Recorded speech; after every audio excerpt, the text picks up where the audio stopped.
Oke. Halo semuanya, selamat malam. Kami dari kelompok 9 sama Lona yang dibimbing oleh Kak Widya dan Kaneo akan melakukan diskusi tentang kekerasan seksual yang merupakan salah satu penugasan dari PKKMB UNES 2022. Sebelum masuk ke pembahasan, perkenalkan, nama saya Valentin Febrianti Marlesa dari Pendidikan Akuntansi, selaku moderator dari sesi diskusi kali ini. Mulai diskusi dan pertukaran opini, mari kita semua sama-sama mendengarkan pengertian singkat kekerasan seksual yang sudah dibuat oleh salah satu teman kita Sekar dan akan dibawakan oleh Lucy. Kepada Lucy, waktu dan tempat kami persilakan. Sebelumnya, terima kasih Mbak Valen. Perkenalkan, nama saya Lucy Murdiani dari Fakultas Jurusan Pendidikan Bahasa dan Sastra untuk menjelaskan tentang definisi kekerasan seksual beserta dengan grafik jumlah korban di Indonesia per tahun. Next.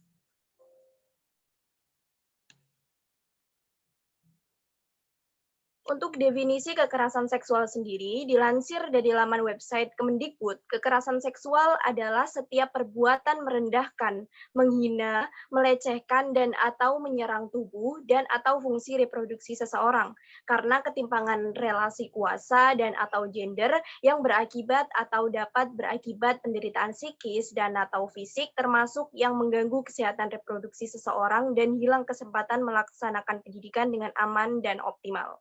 Selanjutnya,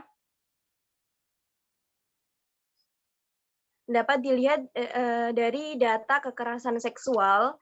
Data di grafik yang pertama itu adalah jumlah kekerasan terhadap perempuan tahun 2007 sampai 2018 Catahu 2019. Pada 2010, ini jumlahnya mencapai 105.103. Kemudian 2011 mengalami peningkatan sampai 2015. Kemudian 2016 mencapai penurunan. Kemudian 2017 mencapai 348.446 dan puncaknya di 2018 404.178 korban. Di grafik yang kedua itu ada data kekerasan berbasis gender cyber tahun 2017 sampai 2020 data dari Catahu 2020. Itu 2017 ada 16 korban, naik di 2018 97 korban, 2019 281 korban, dan puncaknya di 2020 itu ada 942 korban. Next. Berdasarkan jenisnya, kekerasan seksual ini dapat digolongkan sebagai berikut, yaitu yang pertama ada verbal, yang kedua fisik, yang ketiga non-fisik, dan yang keempat ada atau informasi dan komunikasi. Sekian dari Oke, baik. Terima kasih. Nah, tadi sudah dijelaskan secara singkat oleh Lucy ya. Dan sudah dijelaskan juga nih jenis-jenisnya. Nah, sekarang kita buka aja sesi opini kita pada hari ini. Kalau menurut teman-teman di sini, gimana nih contoh-contoh dari kekerasan seksual itu apa aja sih? Mungkin boleh ya kalau misalnya saya sebut nanti namanya, perkenalan singkat dulu, lalu langsung dilontarkan saja opini teman-teman. Mungkin boleh kita mulai dari Aski. Kepada Aski, waktu dan tempat dipersilakan. Oke, thank you Valen. Oke, di sini perkenalkan teman-teman, saya Azki Muhammad Agustian dari Prodi Ilmu Geografi, dan berikut opini yang saya tahu dan sesuatu yang saya tahu tentang kekerasan seksual dan apa aja jenisnya. Yang salah satunya yang saya tahu itu tentang pemerkosaan. Nah, pemerkosaan ini merupakan jenis serangan seksual yang biasanya melibatkan hubungan seksual yang dilakukan terhadap seseorang dengan tanpa persetujuan. Jadi dengan pemaksaan gitu. Dilakukannya dengan pemaksaan si korban gitu.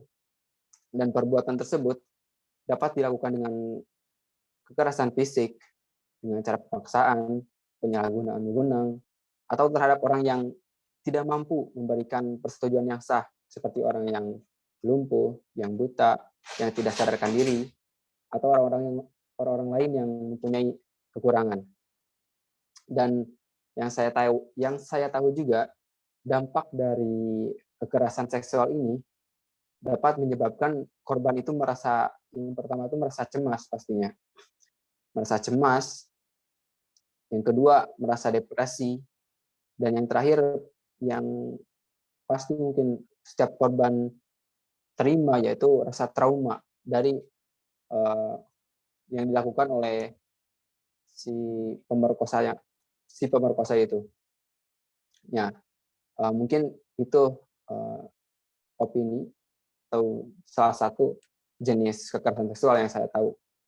Untuk itu terima kasih untuk waktunya. Saya kembalikan lagi ke Valen. Thank you.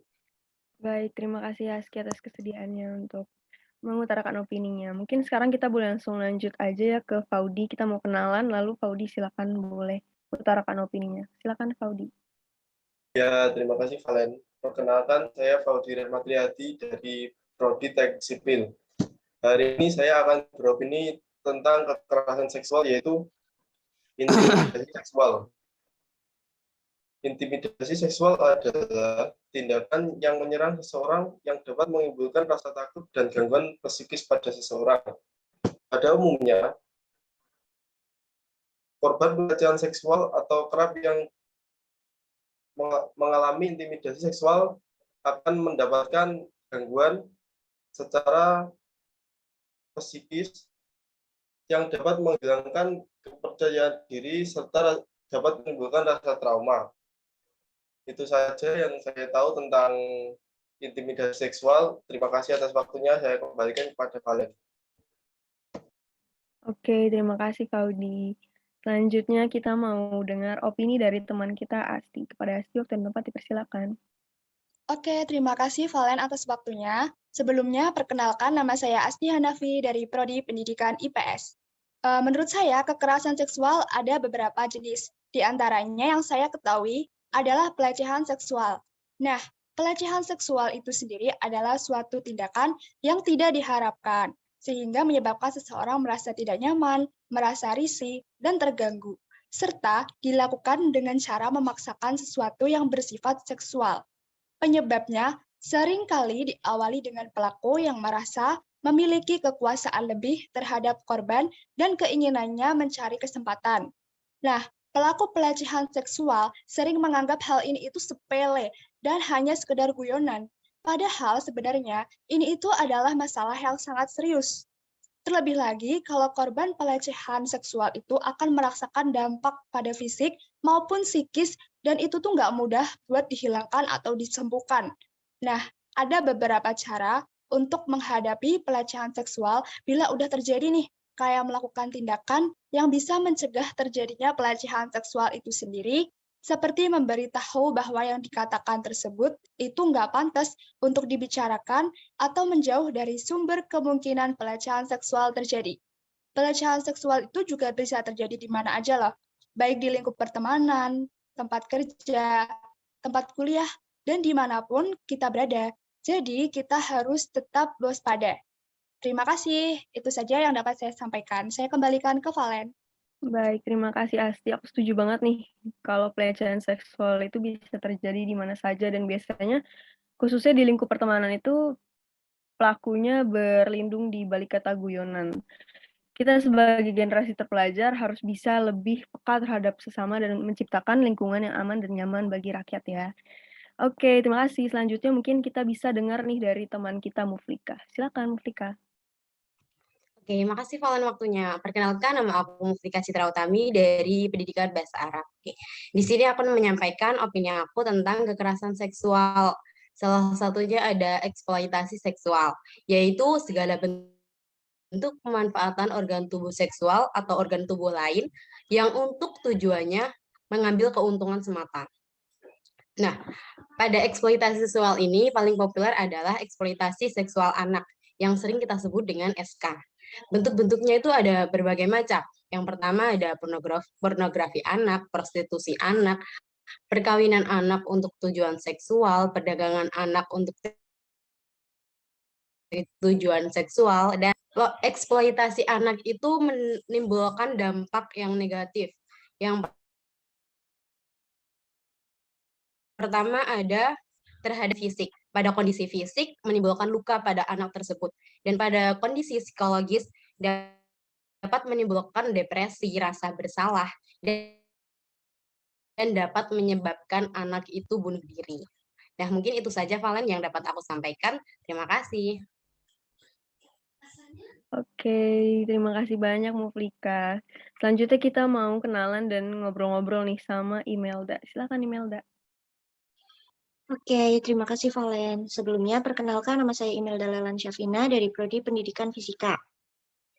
Jadi, salah satu jenis kekerasan seksual yang aku ketahui itu prostitusi paksa. Itu termasuk ke dalam kekerasan seksual, juga termasuk ke dalam perdagangan manusia. Biasanya, korban diminta dan dipaksa untuk menandatangani kontrak yang berisi persetujuan untuk menjual tubuhnya pada Nah, di sini aku dapat data dari internet nih. Menurut kantor PBB, urusan obat-obatan dan kejahatan, 72% korban perdagangan manusia di dunia adalah perempuan dan remaja putri. Dalam kasus-kasus yang melibatkan perempuan, 83% terkait eksploitasi, 13% kerja paksa, dan 4% untuk tujuan lain. Ternyata, korban prostitusi paksa ini bukan cuma perempuan loh. Ada juga korban laki-laki yang jumlahnya tidak lebih banyak dari perempuan, yaitu 82% diperdagangkan untuk kerja paksa, 10% eksploitasi seksual, 1% untuk penjualan organ, dan 7% untuk tujuan lain. Mungkin dari saya segitu aja. Waktu dan tempat saya kembalikan lagi ke Valen. Terima kasih. Terima kasih Imelda. Benar banget nih kata Imelda bahwa korban kekerasan seksual walaupun memang mayoritas adalah perempuan, tapi nggak menutup kemungkinan bahwa laki-laki juga sama-sama bisa menjadi korban. Terima kasih. Selanjutnya kita mau sama-sama dengar dari Alia. Silakan Alia. Oke, terima kasih Valen. Sebelumnya perkenalkan nama aku Alia Aulia Rahma dari Prodi Pendidikan Akuntansi. Salah satu kekerasan seksual yang saya ketahui yaitu ada perbudakan seksual. Menurut KBBI, budak itu adalah kesuruhan raja. Jadi, perbudakan seksual adalah kondisi di mana seseorang disuruh secara paksa untuk melakukan kegiatan seksual. Kemudian di sisi lain juga perbudakan seksual itu mencakup situasi di mana perempuan dewasa atau bahkan anak-anak dipaksa untuk menikah atau memberi pelayanan rumah tangga yang melibatkan kegiatan seksual secara paksa. Seperti yang kita ketahui juga, dahulu kan Indonesia dijajah oleh Jepang. Nah, pada masa itu banyak tuh wanita pribumi yang dijadikan budak untuk memenuhi kebutuhan seks para prajurit Jepang. Apabila wanita pribumi tersebut menolak, akan diasingkan bahkan akan dibunuh oleh para prajurit. Begitu aja opini dari saya. Terima kasih. Oke, terima kasih Alia. Benar banget kata Alia dari dulu ya, karena kita masih maba nih mungkin masih fresh otaknya tentang pelajaran SMA ya, benar banget. Kalau di zaman penjajahan Jepang waktu itu ada namanya Jugun Ianfu, yaitu perbudakan seksual yang dilakukan oleh tentara Jepang terhadap wanita pribumi. Sangat disayangkan ya bahwa di zaman modern sekarang hal tersebut juga masih ada. Terima kasih Alia untuk opininya. Sekarang kita mau dengar opini dari Lutfa. Kepada Lutfa, waktu dan tempat kami persilakan. Sebelumnya, terima kasih kepada Kak Valen. Di sini perkenalkan, saya Lutfa Janani dari Prodi Pendidikan Kimia. Menurut saya, termasuk dari salah satu jenis kekerasan seksual yang saya ketahui adalah pemaksaan perkawinan dan cerai gantung. Pemaksaan perkawinan juga termasuk sebagai jenis kekerasan seksual karena pemaksaan hubungan seksual menjadi bagian tidak terpisahkan dari perkawinan yang tidak diinginkan, baik dari pihak laki-laki maupun pihak perempuan. Ada beberapa tindakan yang termasuk dalam pemaksaan perkawinan, diantaranya adalah pemaksaan perkawinan pada anak, pemaksaan perkawinan yang mengatasnamakan hukum adat, serta perkawinan antara korban dan pelaku pelecehan seksual. Pemaksaan perkawinan yang mengatasnamakan hukum adat, contohnya adalah kawin tangkap, yaitu praktik di mana laki-laki bisa menangkap atau menculik wanita dan memaksa wanita tersebut untuk menjadi istrinya. Menurut saya, hal ini sangat merugikan pihak wanita, karena di posisi tersebut, wanita tidak diperbolehkan menolak atas alasan hukum adat. Contoh lainnya adalah perkawinan paksa untuk menjaga nama baik pihak wanita. Hal ini terjadi jika suatu pasangan berkencan dan ada hal lain yang tidak disetujui oleh pihak wanita, maka mereka harus segera menikah. Pihak laki juga tidak bisa menolak dengan alasan hukum adat. Sedangkan cerai gantung sendiri dapat diartikan dengan ketika perempuan dipaksa untuk terus berada dalam ikatan perkawinan, padahal dia ingin bercerai. Namun gugatan cerainya tidak diterima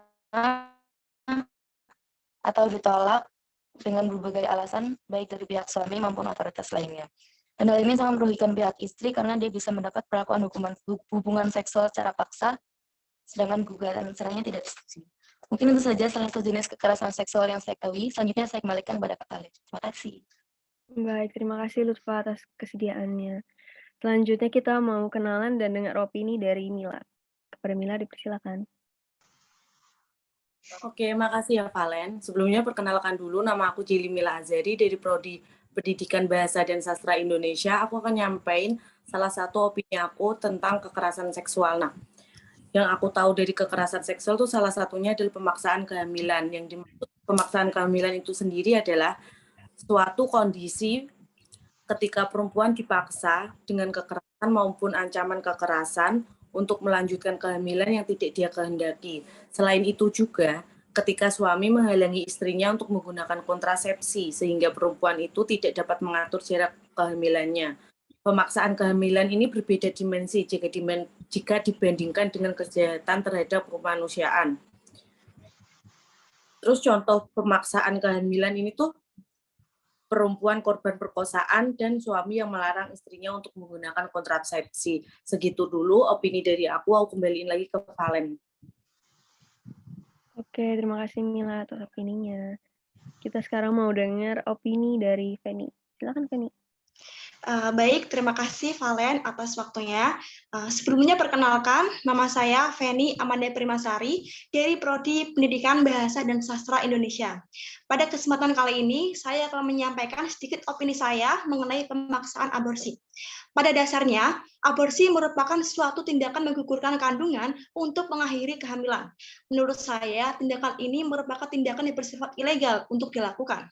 Banyak sekali kasus yang terjadi di Indonesia mengenai hal ini, di mana para perempuan yang menjadi korban kekerasan seksual seringkali dipaksa untuk melakukan tindakan aborsi. Jika dilihat dari sudut pandang saya, ada beberapa alasan yang menyebabkan hal itu dapat terjadi, yaitu diantaranya yang pertama, karena adanya hamil di luar nikah, yang kedua, karena adanya ketidakmampuan dalam hal ekonomi, yang kedua, karena kurangnya support atau dukungan dari pihak keluarga, dan yang keempat, karena adanya masalah dengan pasangannya. Banyak pihak termasuk dari Komnas Perempuan dan juga ICCR atau Institute for Criminal Justice Reform yang mendorong agar tindakan pemaksaan aborsi ini dapat diatur dalam rancangan Kitab Undang-Undang Hukum Pidana atau RKUHP dengan tujuan agar para pelaku tindak pemaksaan aborsi ini dapat mempertanggungjawabkan jawabannya dan bisa mendapatkan sanksi atau hukuman yang setimpal dengan perbuatan yang telah dilakukan. Mengapa demikian? Karena undang-undang yang ada selama ini, pihak perempuanlah yang selalu dipandang sebagai subjek utama pelaku tindakan aborsi. Sedangkan di sisi lain, perempuan sebagai korban pemaksaan tindakan aborsi masih jarang untuk diperbincangkan maupun dibahas. Cukup sekian opini yang dapat saya sampaikan. Untuk waktu dan tempatnya, saya persilakan lagi ke Valen. Terima kasih. Ya, aku setuju banget nih sama Feni, karena di dalam kasus ini terlalu menitik beratkan kepada perempuan, padahal pelaku dari kehamilan yang akhirnya berujung pemaksaan aborsi ini ya lebih dapat spotlight ya dibanding wanita yang menjadi korban. Terima kasih sebelumnya Feni untuk opininya. Sekarang kita mau langsung lanjut aja dengan perkenalan dan opini dari Carina. Silakan. Oke, terima kasih atas waktu yang diberikan. Halo semuanya, perkenalkan nama saya Carina Nurlaili dari Prodi Bimbingan dan Konseling. Salah satu kekerasan seksual menurutku itu pemaksaan. Kayak memaksa tidak mau menggunakan kondom saat berhubungan, padahal kan pada umumnya kondom cukup efektif untuk mencegah kehamilan. Nah, jika digunakan secara tepat dan menggunakan volume yang benar, kondom efektif mencegah kehamilan hingga 98%. Jadi kondom itu enggak 100% mencegah kehamilan. Resiko kehamilan masih tetap ada meski hubungan intim dilakukan dengan kondom. Selain mencegah kehamilan, menggunakan kondom berarti mencegah tertular penyakit kelamin yang berbahaya yang bisa ditularkan melalui hubungan intim seperti penyakit sifilis, herpes, chlamydia, gonore, HIV, dan beberapa penyakit lainnya. Terus yang kedua itu pemaksaan kontrasepsi dan sterilisasi. Padahal kan berdasarkan dokumen RUU TPKS nih, pemaksaan kontrasepsi dan sterilisasi menjadi 2 di antara 9 jenis tindak pidana kekerasan seksual yang diatur dalam undang-undang. Merujuk undang-undang tersebut, seseorang yang memaksa orang lain menggunakan alat kontrasepsi hingga menyebabkan orang itu kehilangan fungsi reproduksinya, sementara waktu dapat dikenakan pidana penjara maksimal 5 tahun dan denda 50 juta. Itu aja sih opini aku. Terima kasih atas waktu yang diberikan. Aku kembalikan ke Valen. Oke, terima kasih Carina. Kita langsung lanjut aja mau dengar dari Amelia. Silakan Amelia. Baik, terima kasih Valen atas waktunya. Sebelumnya perkenalkan, nama saya Amelia Elena Chandra dari jurusan Pendidikan Guru Sekolah Dasar. Opini saya, menurut kekerasan seksual itu ada banyak jenisnya, yaitu ada penyiksaan seksual. Jadi menurut saya penyiksaan seksual adalah setiap perbuatan merendahkan, menghina, melecehkan, atau menyerang tubuh dan fungsi reproduksi seseorang. Karena ketimpangan relasi kuasa gender yang dapat berakibat penderitaan psikis dan fisik termasuk yang mengganggu kesehatan reproduksi seseorang. Seperti contohnya yang kita ketahui yaitu yang pertama ada berperilaku atau mengutarakan ujaran yang mendiskriminasikan atau melecehkan penampilan fisik, tubuh ataupun identitas gender seorang lain. Semisalnya lelucon seksi, siulan, dan memandang bagian tubuh orang lain. Yang kedua, menyentuh, mengusap, meraba, memegang, dan menggosok bagian tubuh pada area pribadi seseorang. Yang ketiga, mengirim lelucon foto, video, audio, atau materi lainnya yang bernuansa seksual tanpa persetujuan penerimanya dan meskipun penerima materi sudah menegur pelaku. Yang keempat, menguntil, mengambil, dan menyebarkan informasi pribadi termasuk gambar seseorang tanpa persetujuan orang tersebut. Yang kelima, memberi hukuman atau perintah yang bernuansa seksual kepada orang lain. Mungkin cuma segitu aja opini dari saya. Terima kasih, Valen. Baik, terima kasih Amelia. Selanjutnya kita mau kenalan dan dengar opini dari Ika. Silakan Ika. Baik, terima kasih Valen. Halo semua, perkenalkan nama aku Ika Nisolanisa dari Prodi Pendidikan Teknik Elektro Fakultas Teknik. Jadi, jenis kekerasan seksual menurutku yaitu penghukuman tidak manusiawi dan bernuansa seksual. Dari berita yang aku dengar, dalam 3 bulan terakhir ini ada 3 kasus penghukuman tidak manusiawi dan bernuansa seksual yang terjadi di Indonesia. Yang pertama ada kasus seorang istri di Tapanuli yang ditelanjangi dan diikat di atas pohon. Yang kedua ada seorang remaja perempuan yang di Sragen yang dihukum berjalan mengelilingi kampung dengan kondisi telanjang. Dan yang ketiga ada kasus seorang perempuan di Banda Aceh yang dihukum dimandikan warga dengan air comberan. Sangat disayangkan sekali bukan? Kasus penghukuman yang tidak manusiawi dan bernuansa seksual ini terus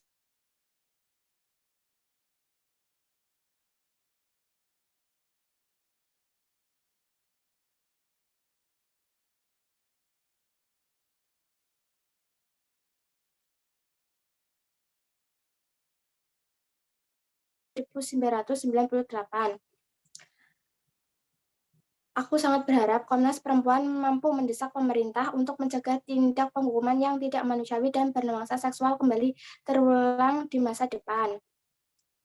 Itu saja yang dapat aku sampaikan. Selanjutnya aku kembalikan lagi ke Valen. Terima kasih semua. Baik, terima kasih Ika atas kesediaannya. Lalu kita mau langsung aja nih dengar dari Dewi. Silakan Dewi. Baik, terima kasih Valen atas waktunya. Sebelumnya perkenalkan nama saya Sigrid Wahyuni dari Prodi Pendidikan Bahasa dan Sastra Jawa. Menurut saya, salah satu opini dari contoh kekerasan seksual adalah praktik tradisi bernuansa seksual yang membahayakan dan mendiskriminasikan perempuan. Praktik ini biasanya dilakukan atas nama agama, budaya, hingga dampak psikologis terhadap korban.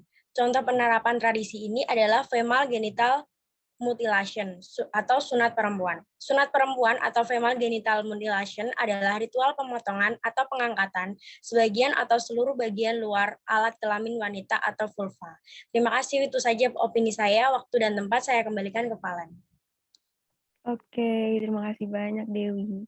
Sekarang kita mau dengar dari Gina. Silakan Gina, waktu dan tempat dipersilakan. Oke, terima kasih untuk Valen. Sebelumnya perkenalkan nama saya Gina Nada Gadis Cantika dari Prodi Ilmu Politik. Salah satu kontrol seksual yang saya ketahui itu kontrol seksual termasuk lewat aturan diskriminatif beralasan moralitas dan agama.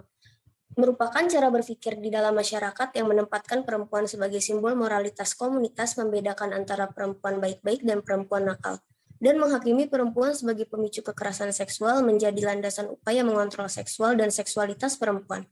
Kontrol seksual mencakup berbagai tindakan kekerasan maupun ancaman kekerasan secara langsung maupun tidak langsung untuk mengancam atau memaksa perempuan untuk menginternalisasi simbol-simbol tertentu yang dianggap pantas bagi perempuan baik-baik. Contohnya seperti kewajiban berbusana, jam malam, larangan berada di tempat tertentu pada jam tertentu, larangan berada di satu tempat bersama lawan jenis, serta aturan pornografi. Hanya itu yang saya ketahui, saya kembalikan kepada Valen. Baik, terima kasih teman-teman. Untuk jenis-jenisnya, aku rasa udah cukup lengkap nih yang teman-teman sebutin tadi. Sekarang aku mau tahu gimana sih pendapat kalian tentang gimana cara kita harus menyikapi atau mencegah kekerasan seksual tersebut. Mungkin boleh kita dengar dari teman kita, Umi Nur, silakan. Oke, terima kasih Valen. Perkenalkan, saya Umi Nurwaidah dari Prodi Pendidikan Akuntansi. Jadi dari penjelasan-penjelasan tersebut bisa disimpulkan bahwa mungkin mayoritas korban dari kekerasan seksual memang perempuan, namun laki-laki juga bisa saja menjadi korban. Kita semua juga harus bisa menjadi pendengar yang baik untuk para korban kekerasan seksual, tidak saling menyalahkan, karena kerap jika terjadi kasus pelecehan seksual, pakaian korbanlah yang disalahkan. Padahal yang disalahkan itu tindakan pelaku. Selain itu, kita juga harus bisa menciptakan lingkungan yang aman dan nyaman untuk masyarakat. Mungkin cuma itu saja yang bisa saya sampaikan. Terima kasih. Baik, terima kasih atas kehadirannya dalam penugasan kelompok hari ini. Semoga apa yang kita bahas hari ini dapat bermanfaat dan mengingatkan kita bahwa kekerasan seksual dapat terjadi di mana saja dan kapan saja. Sehingga khususnya sebagai generasi muda yang terdidik, kita harus berhati-hati dan memberantas kekerasan seksual, serta menciptakan lingkungan yang aman dan nyaman bagi seluruh masyarakat. Yang terakhir, sebagai moderator, saya mewakili teman-teman sekalian. Mohon maaf bila ada kekurangan kata dan yang kurang berkenan. Sekali lagi, terima kasih, selamat malam, dan selamat beristirahat semuanya.